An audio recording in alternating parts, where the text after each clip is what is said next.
Semester 5 physics minor paper का more important question देखिए, phase space.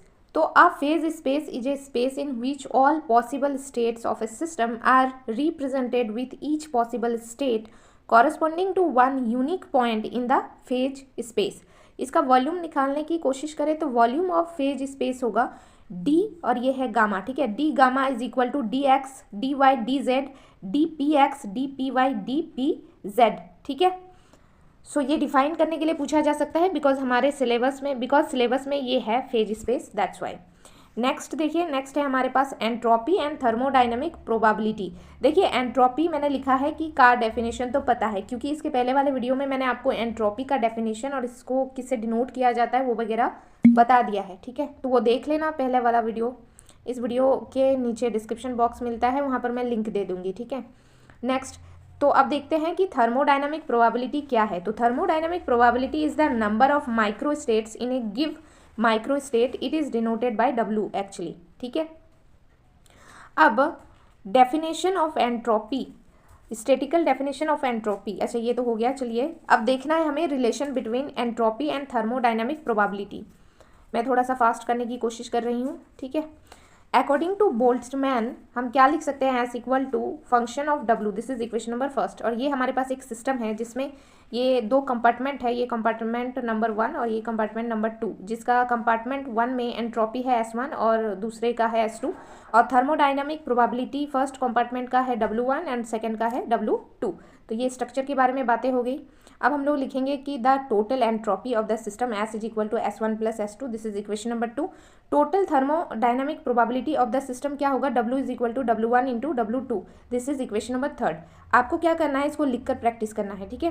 From equation 1 से हमें पता है S1 is equal to FW1 equation 4 और S2 is equal to FW2 equation number 5। Using equation 3 in equation 1 तो हम लिख सकते हैं we get S is equal to F of W1 into W2 is ये इक्वेशन नंबर 6। अब हम क्या लिखेंगे कि इक्वेशन 2 बिकम्स क्या हो जाएगा, FW1 इंटू W2, तो ये हो जाएगा FW1 into FW2 equation number 7। Differentiating with respect to किसका, W1 की, तो वी गेट दिस, ठीक है। देख लेना वीडियो को पॉज करके। उसके बाद now differentiating equation 7 with respect to W2। अब W2 के रिस्पेक्ट में हमें करना है, तो हमें so we get this, okay.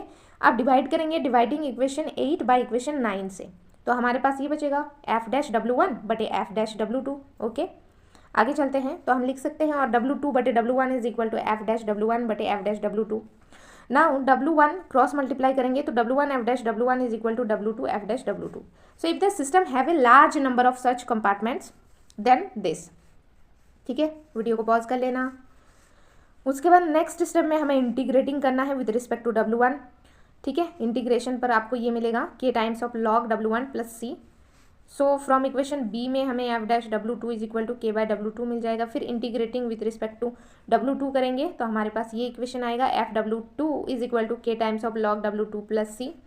In general by taking equation I and J तो हम क्या लिखेंगे, F-W is equal to K times of log W plus C। So S equal to हम लिख सकते हैं K log W plus C।